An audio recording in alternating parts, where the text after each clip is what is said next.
कहते हैं कि अगर उन्होंने हमें ये सब शरीर दिया है, उन्होंने तो दिया है शरीर, माँ बापों ने।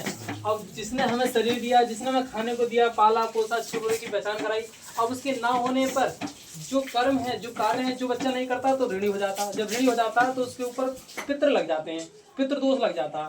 पितृ दोष में मतलब ये होता है कि वो कितना भी कमाए, कितना भी कुछ करे, तो उसके घर में सकुन शांति नहीं रहेगी। तो इसलिए 16 कनागत आते हैं हमारे यहाँ ना। सनातन धर्म में 16 कनागत पता लगता है, उसमें देवताओं की पूजा नहीं होती है, न कथा भागवत पुराण कहीं नहीं होते 16। उसमें सिर्फ पितरों को, ये दादा परदादा इनके नाम से पत्ता निकाला जाता है, पंडित जी को भोजन कराया जाता है, दान दक्षिणा भंडारे कराए जाते हैं, ये सब काम किया जाता है। क्यों? उनकी आत्मा की शांति हेतु। उनकी आत्मा शांति है तभी हमारी घर की गृह क्लेश दशा से दूर होती है।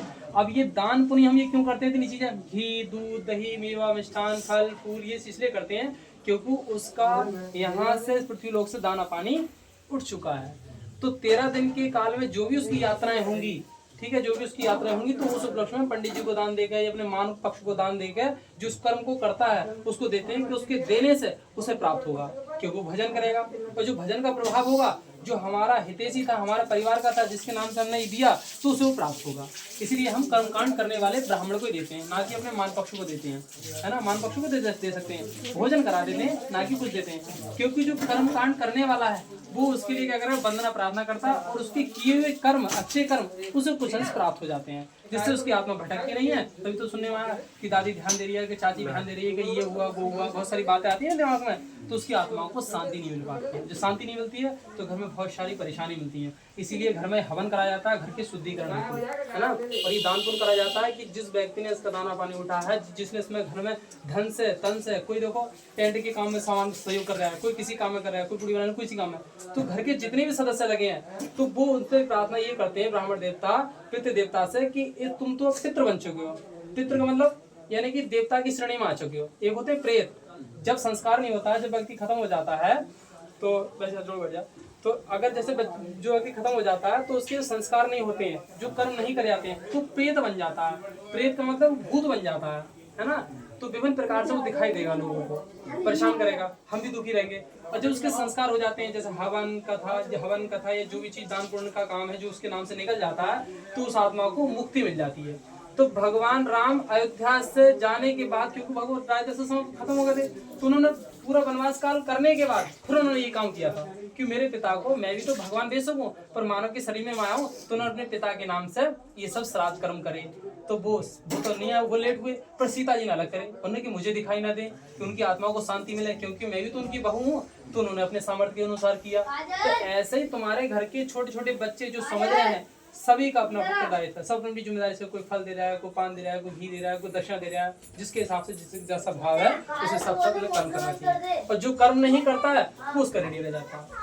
आज हमारे वो दादी दादा हैं, या हम उनके, तो हम भी तो किसी के दादी दादा हैं, हम भी तो किसी के माँ बाप हैं। जैसा हम कर्म करते हैं वैसा करने का मतलब था। कहने का मतलब ये है कि विशेष रूप से उनकी आत्मा की शांति हेतु ये कार्य किया जा रहा है। भगवान से ध्यान करेंगे सबसे पहले गणेश जी महाराज का। ओम सुमकस्य कृष्णायकादं भाचन्द्रुगानं द्वासे तानामानि अपरिजुड़ियादि विद्यारंभे भाषापिवेशे निगमितदा संग्रामे संकृत विघ्नस्तस्य न जायते।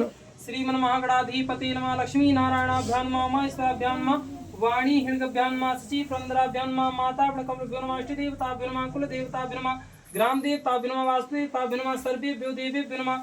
ओम सर्वेभ्यो ब्राह्मणेभ्यो नमः। सिद्धि बुद्धि सहिताय श्री महागणाधिपते नमो नमः। छोड़ दी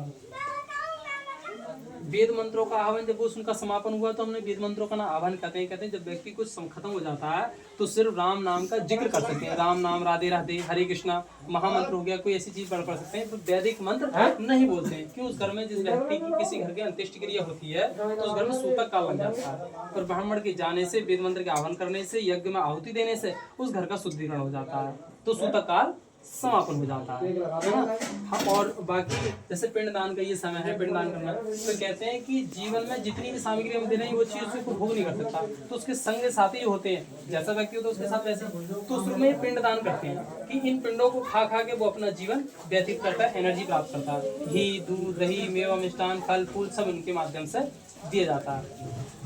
विष्णु भगवान का ध्यान करेंगे।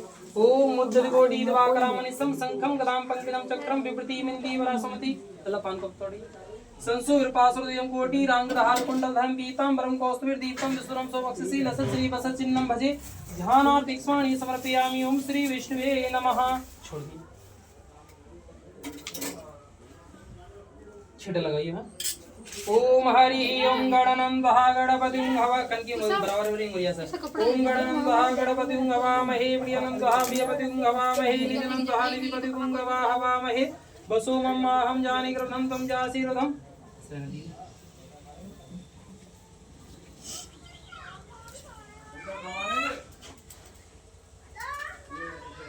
ओम ब्रह्माम्रायस्तुपांधकारी भानो श्री भूमि सुदुदस्य गुरु शुक्र शनि राहु केत्वा सर्वे ग्रहा शांति करा भवन्तु शुक्लांबरं धरं देवं शशिवर्णं चतुर्भुजं प्रसन्न वदनं ध्याये सर्वं शान्तिं सुखदेश्वराश्रय श्री गणाधिपते नमः। शान्ताकारं भुजसेनं पद्मनाभं सुरेशं विश्वाधारं गंगशदृशं मेघवर्णं शुभांगं लक्ष्मीकान्तं कमलनयनं ज्योतिर्दानकव्यं वन्दे विष्णु भवरं सर्वलोकैकनाथं। ओम नमो नमः।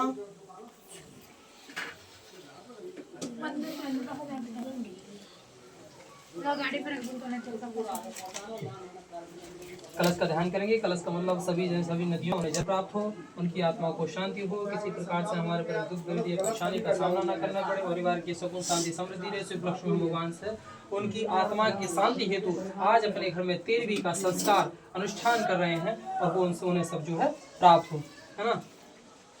ओम कलशस्य मुखे विष्णु कंठे रुस्मास्ता मूले सुपमम्मा मध्यमात्मा कुशाग्रा सर्वे सप्तदीपा सुंदर ऋग्वेद यजुर्वेदा सामवेद सर्वांगी से संहिता सर्वे कलशं तु समास्ता अत्र गायत्री सावित्री शांति